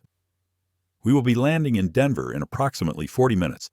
The control center has announced that upon landing, Skylux representatives, security, and the internal communications team will be waiting at the gate. I ask everyone to remain calm. After our briefing, each group will be invited to work." There was a slight stir among the passengers, not loud, but enough to make the air vibrate. The man in seat 1B frowned. "Oh my God, this was serious." Another passenger whispered to his companion. Skylux was definitely in a meeting. The CEO had personally intervened. Selina continued, "Passengers will be deplaned by priority zone, and I want to emphasize this. Everyone please cooperate. Thank you for your patience." She looked at Aaliyah for a brief moment, as if to reassure her. Aaliyah responded with a small nod, not quite confident, but not as shaky as before. As Selina left, Aaliyah leaned her head back against the chair. Her heart beat slowly, but deeply. She knew this last step would be the hardest, facing the public, with the questions that would come pouring in, with the eyes that would analyze her every expression. But she also understood that the moment she was asked for seat 1A was not the most important moment. The most important moment was right now, when she decided how to continue. The sound of small footsteps echoed. "It's Sophia." Aaliyah turned. Sophia stood in the doorway, her hands clutching the hem of her dress, her eyes red but no longer afraid. She opened her mouth, her voice soft as the wind. "Aaliyah, I want to apologize to you." The first suite suddenly felt heavy. No one pushed. No one seemed uncomfortable. Everyone felt this was a moment to be quiet. Aaliyah looked at her, not coldly, not contemptuously, just quietly waiting. Sophia said, her voice shaking, but every word true. "Today, I was wrong. I was selfish and mean. I thought everything was always about me. I didn't think about your feelings. I didn't think you had the same rights. I'm sorry for hurting you." Aaliyah was silent for a few seconds. Emotion slowly washed over her. No gloating, no anger, just a warm layer of something sincere. She put her hands on the arms of her chair. "Sophia, thank you for saying that. It's not easy, and I know it takes courage." Sophia bowed her head. "I just didn't want to grow up the way my mother had raised me. I wanted to change." Aaliyah nodded slightly. "So today, I started—" Sophia took a deep breath, as if a rock had just been lifted from her chest, and then returned to her chair. Victoria looked at her daughter for a long time, her expression both sad and painful. After a while, Evan stood up and approached. "Aaliyah, I know Sophia already apologized, but I also want to say it again. I'm really sorry about what happened." Aaliyah looked at him, her voice soft but not lacking in strength. "I understood, and I appreciated that." Evan nodded slightly and returned to his chair. In the cabin, everyone watched without saying a word. But their thoughtful eyes told them they had just seen something rare, a family rebuilding itself right before their eyes. As the plane began to descend, the cabin lights brightened. The wind outside grew louder, creating a rhythmic cacophony. Aaliyah took a deep breath. Her stomach felt a little tense, but this time it wasn't fear. It was preparation. Selina announced, "Prepare to land." Everyone, please fasten your seatbelts. Aaliyah pulled her seatbelt over her belly, hearing the familiar click. Her heart calmed as she watched the lights of Denver grow larger. The city spread out beneath them like a glowing map. As the plane banked slightly to land, Aaliyah touched the edge of seat 1A, the row she had been asked to leave hours earlier, the row she now sat in not for power, but for truth. In the last few seconds before the wheel hit the ground, she closed her eyes. A deep breath, a warm tear from the corner of the eye, but not a tear of pain, a tear of relief, of someone who had finally made it through the storm. The plane hit the ground.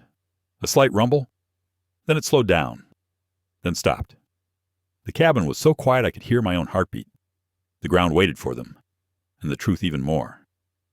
The plane doors opened just as the lights went out. A blast of cold air rushed into the first suite, carrying with it the feeling of the earth waking up from a long night's sleep. Denver was still dotted with faint yellow lights, as if the city were yawning before dawn.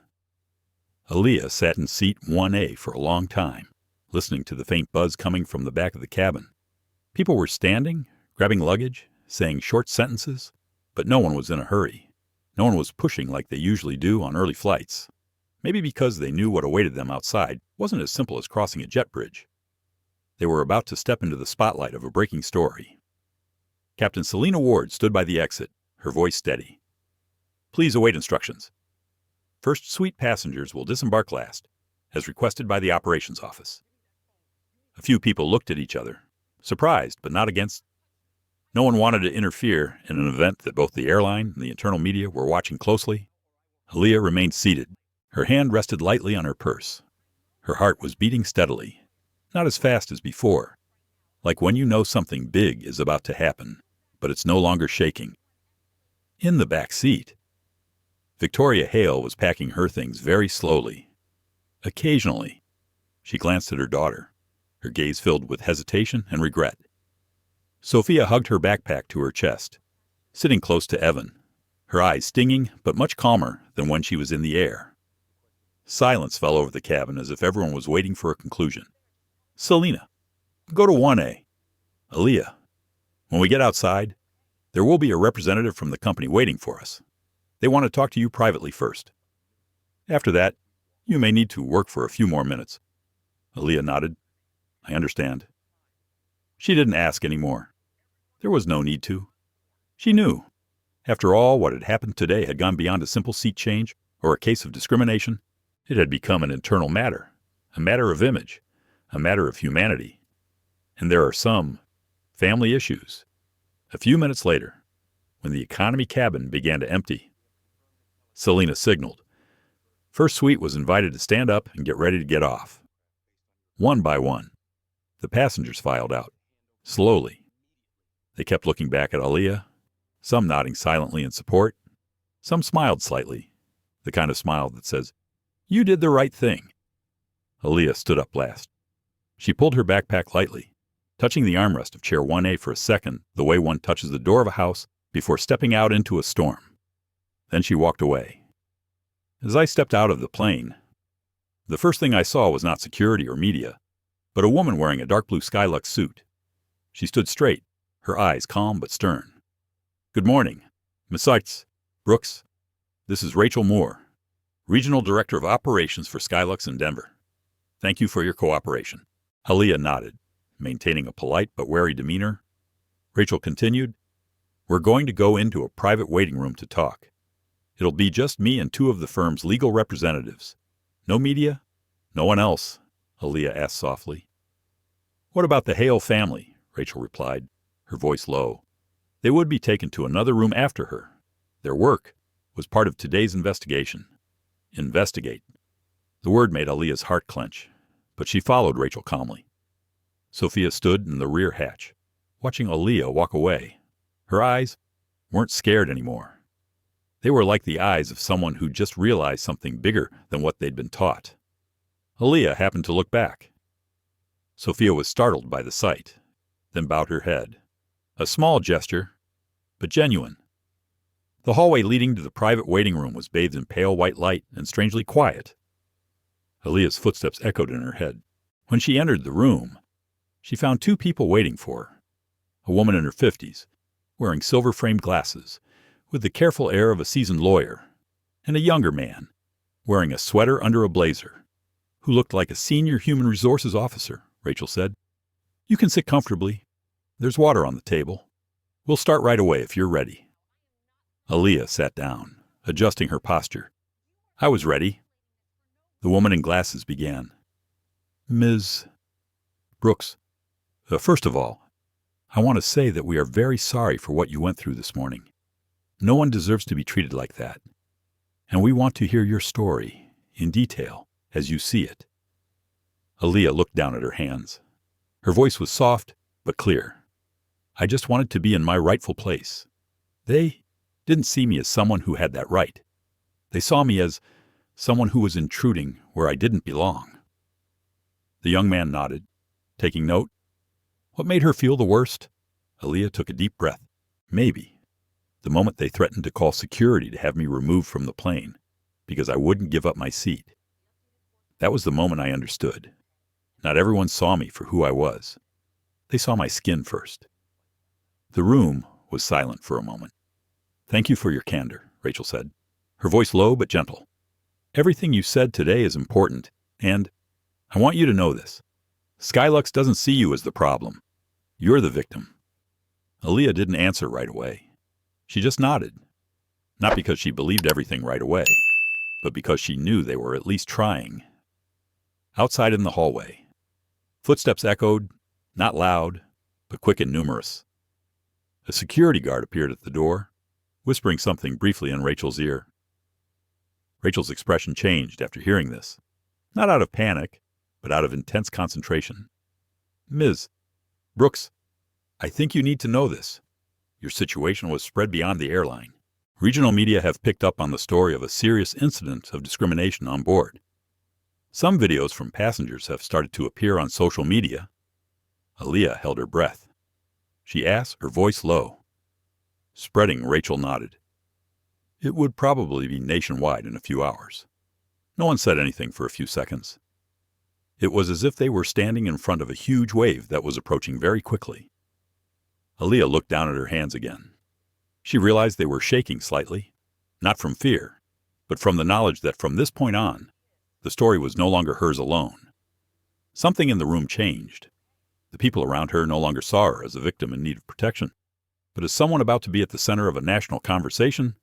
Aaliyah raised her head. "Okay, if this blows up, I'll tell the truth. The whole truth." The bespectacled woman smiled slightly, as if she had just witnessed a special moment of maturity.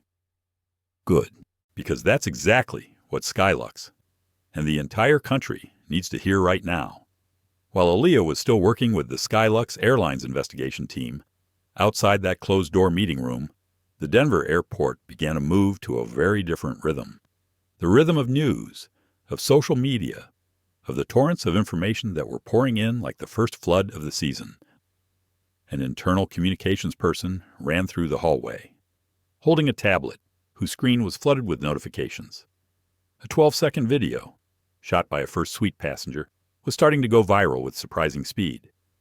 The clip captured the exact moment Victoria Hale and Evan confronted Aaliyah before the plane pulled out of the gate. It was only a few short sentences, but it was enough. "She doesn't belong in that seat. Give up your seat. Please. Someone deserves it more." Another voice from behind in the clip whispers, "This is not true at all. The video is short, shaky, and the lighting is bad. But it's real. Very real." Within 20 minutes, the clip was shared more than 4,000 times. Comments started pouring in. "If this is true, Skylux needs to explain. Can't believe this is still happening in America in 2025. Anyone know who the black girl in the video is? I want to help. I've seen exactly this. It really hurts." The value of the truth sometimes lies in its roughness, and this clip is full of such rough edges. In the conference room, Aaliyah had no idea what was going on outside. She was still answering each question clearly and calmly.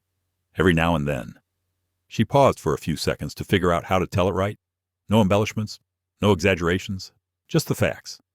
The lawyer looked at her intently. What made her choose to stay calm when backed into a corner, Aaliyah thought for a moment. "Because I knew if I got angry, they would see it as a reason to get rid of me.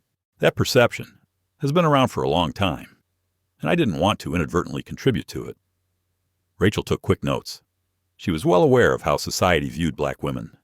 Aaliyah nodded. A long time ago, when I was 12, I learned that people listen not only to what you say, but also to the color of your skin. I knew that if I didn't calm down, they would imagine someone who wasn't me at all. For a moment, the room fell silent. The HR representative put down his pen and looked at Aaliyah with respect. Ms. Brooks, I think that in itself shows your strength. Aaliyah bowed her head. I don't want to be strong. I just want to be quiet. But sometimes, being quiet isn't an option. The door to the conference room opened slightly. A media person walked in and whispered in Rachel's ear. Rachel's face changed. Let's pause for a moment. There's something you need to know. Aaliyah held her breath. What was going on? Rachel handed her the tablet. This was nationwide. Aaliyah looked down at the screen. It was a video. Within seconds, her chest tightened, not from embarrassment, but from seeing herself through the eyes of thousands of strangers. A small part of her most vulnerable moment now belonged to the world. She felt her palms heating up. It was a strange feeling, a mixture of fear, responsibility, and something like urge. Rachel continued, Major news organizations have started contacting us. BBC America, CNN, NBC, Vox. AP News is preparing stories. Aaliyah swallowed. Just for a few hours. Rachel nodded, because in the video, it wasn't just the distinction. It was her composure. It was noticeable. The HR representative chimed in. They called her the girl in seat 1A. Aaliyah smiled. A sad smile. I didn't want to be a symbol. I just wanted to be in my place. Lawyers speak softly, but sometimes those who do not seek the spotlight are the ones who are listened to by the whole society. At that moment, another staff member walked in. The Hale family was in a private room. But there was one thing. Victoria Hale refused to cooperate. She demanded a lawyer before saying anything. Rachel sighed. I expected that. Aaliyah didn't look out into the hallway, but she imagined Victoria sitting up straight, glancing at each of them as if they were her family's attackers. She didn't gloat. She just felt pain. It hurts to see someone so used to living in privilege that he doesn't realize he's hurting others. What about Evan? Aaliyah asked. He cooperated. So did Sophia. Aaliyah nodded, the heaviness in her chest easing a little. She knew the brothers weren't all bad. They'd just grown up in a house that used privilege as a talisman. While they were talking, the media officer's phone rang. He looked at the screen and then looked up. A local news station just released a photo of Seat 1A from Flight SX2I8. They're making it iconic. Rachel turned to Aaliyah. Would she like to appear before the press? They were waiting for her official response. In that moment, Aaliyah felt the world slow down. A seemingly simple question, but with so many consequences. If she remained silent, they would fill the void with speculation. If she spoke, she would no longer be a mere passenger. She would become the story. She closed her eyes for a second. Her heartbeat was deep but steady. Then she spoke. I would speak, but I wanted to say it properly, without hysteria, without rancor. I just wanted the truth. Rachel smiled, and that's why the whole world was listening. A staff member came in, handing over a small microphone, the kind that clipped to his shirt. They were preparing the press room. There would be about 30 reporters. The national television station was there. Aaliyah looked at the microphone in her hand, as if she were looking at something that could change her life. She took a deep breath. Okay, let me get ready. But before she walked out the door, she turned back and looked into the eyes of the people who had sat listening to her all morning. I only ask one thing. Don't make me a symbol. Let this story help those who have been silent like me come out into the light. If they do, we all win. At that moment, no one said a word, because they know. The girl sitting in seat 1A today is not only speaking for herself, she is also speaking for millions of people who have never had the chance to speak up. The press conference room is located on the second floor of the Denver Airport Administration Building. Normally, It is a place for internal reports or signing agreements with partners. But today, the space has become the center of attention for the entire city. Outside, a line of reporters stood tight together. 3 large television cameras were positioned in the front row, with a forest of lenses behind them. The lights from the cameras cast thin white streaks on the dark green carpet. It was so quiet that one could hear the scribbling of an editor as he reviewed a question.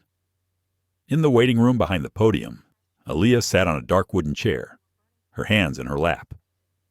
She was still wearing the simple clothes from the flight, her messy hair pulled back, her face untouched by makeup or any other touch-up, but it was that simplicity that made her strangely striking.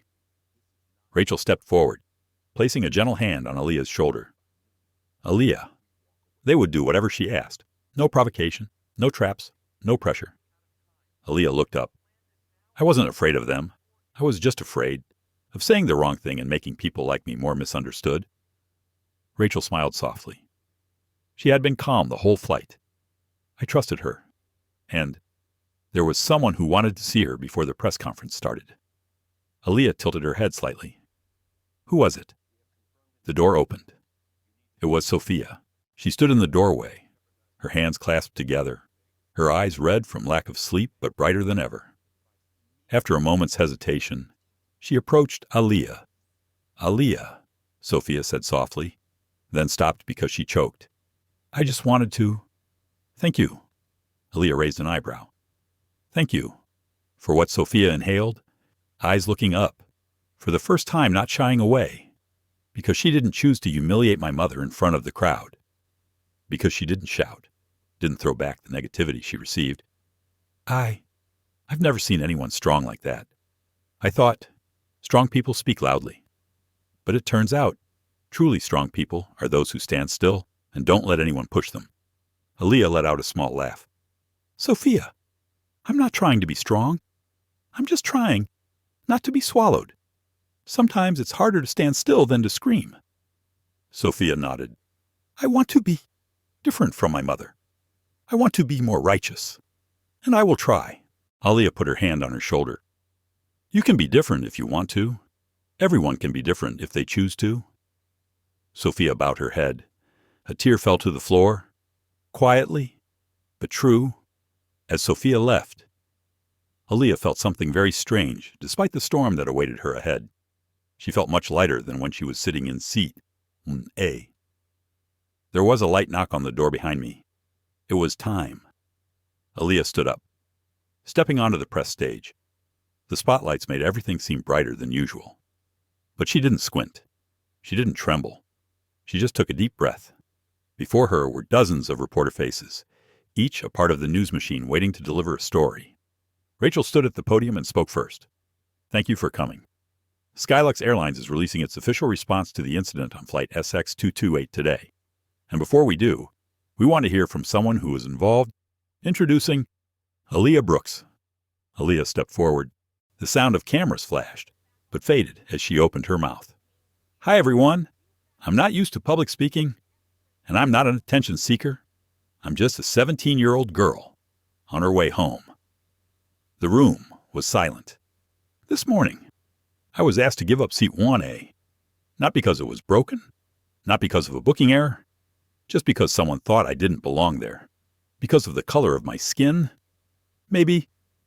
Aaliyah paused for a few seconds. Not for drama, but to keep her voice from breaking. I don't say this to blame anyone. I'm not here to shame anyone. I say this because I know there are many people who have felt the same way. The feeling of being seen as out of place even when you're in the right place. An elderly reporter nodded slightly. But I also want to say this. Today, I saw more than just injustice. I also saw courage. I saw a little girl admitting she was wrong. I saw people standing up for me even though they didn't know me. And I saw an airline facing the truth instead of covering it up. Aaliyah clenched her fists. I don't want this to become a witch hunt. Not for revenge. I just want no one else to go through this. The whole room held its breath. If my story helps one black person, one brown person, one immigrant, one overlooked person feel like they have a right to stand in the light, then I accept being in the spotlight today. I just want the truth to be better for us. A reporter suddenly put her hand on her heart. Not for show, but because it was real.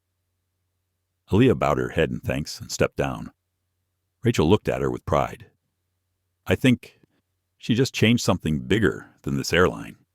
Aaliyah smiled tiredly, but softly. I just said what I wish someone had said to me before. As she walked out of the press room, the media room phone buzzed with notifications. CNN headlined, "The girl in seat 1A speaks calm, clear, and unbreakable." NBC, "A teenager turns a humiliating moment into a humane lesson for the entire country." And Vox, "This isn't just about seats. This is about what kind of country we want to be." Outside in the hallway, Sophia sat against the wall, her arms hugging her knees. When she saw Aaliyah, she stood up. "You did great," Sophia whispered. Aaliyah pulled her into a gentle hug. "You too. You were brave in your own way." Evan arrived a few minutes later. "Aaliyah, I just wanted to say, thanks for not making us look like monsters in front of the press." Aaliyah looked straight at him. "Evan, if people had a chance to understand, they would see that everyone has good and bad parts. What matters is which part you choose to grow into." Victoria stood a few feet away. She looked at them, silent for a long time. Her eyes no longer held the usual sharpness. There was only weariness and a hint of acceptance. She spoke very softly. "Aaliyah, I don't know where to begin." Aaliyah replied softly. "Sometimes it doesn't need to start with words. It just needs to start with change." Victoria bowed her head, for the first time in the entire story. As she left the airport, the Denver wind blew through Aaliyah's hair. She looked up at the pale blue sky, her heart feeling light. She didn't win against anyone. She just stood up for herself. And somehow, that gave hope to others. A simple yet healing message. Sometimes, one person standing in the right place can help the whole world see its place. Aaliyah's story is about more than skin color or a VIP seat. It's about what we all experience, at any age, feeling overlooked, pushed aside, having our worth determined by others. The most important lesson was not anger, nor confrontation. It was maintaining dignity when challenged. Aaliyah did not scream. She simply stood her ground, believing in her truth. That composure not only protected her, but also helped others see the problem more clearly. In life, sometimes we have to face injustice, not because we are weak, but because the world still has many corners that have not learned to be fair. But every calm choice, every time we stand up without hurting ourselves, is a small step to help society move towards a better future. The story also reminds us that everyone can change. People who make mistakes today, if they see the truth with compassion, can still take a different path. Looking back on life, everyone needs someone gentle enough to let them start over. Thank you for taking the time to listen to this touching story. If you believe that humane stories can make the world a little better, please like, share, and subscribe to our channel so we can continue to bring you content that touches your heart. Your support is our greatest motivation.